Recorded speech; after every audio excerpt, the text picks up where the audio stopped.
Dans une centrale électrique, pour produire de l'électricité, on utilise un alternateur. Il est composé d'un gros aimant qui tourne au centre de bobines de cuivre. À chaque variation du champ magnétique, les électrons libres entrent en mouvement et génèrent un courant électrique.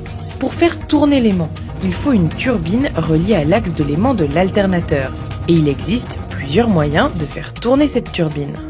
Dans les centrales thermiques, on chauffe de l'eau grâce à la combustion du gaz, du charbon ou du pétrole.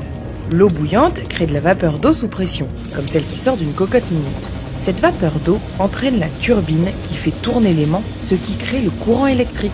Dans les centrales nucléaires, c'est pareil. Mais pour produire de la vapeur, on ne brûle pas de gaz, pas de pétrole, ni de charbon. On casse le noyau d'atomes d'uranium en deux. Cette cassure d'atomes, qu'on appelle fission, produit un fort dégagement de chaleur.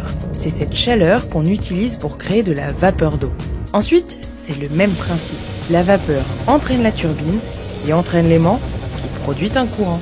Mais le problème, c'est que de l'uranium ou du charbon, il n'y en aura pas toujours.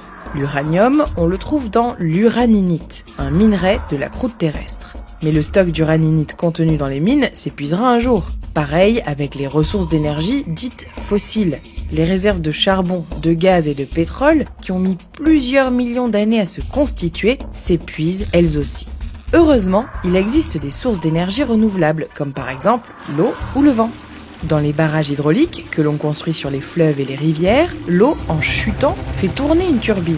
Pareil avec le vent, il fait tourner les pales de l'éolienne. La suite de l'histoire est la même. La rotation mécanique entraîne l'alternateur et on obtient un courant électrique. Après, il ne reste plus qu'à le transporter jusqu'à nos habitations, grâce à des lignes électriques.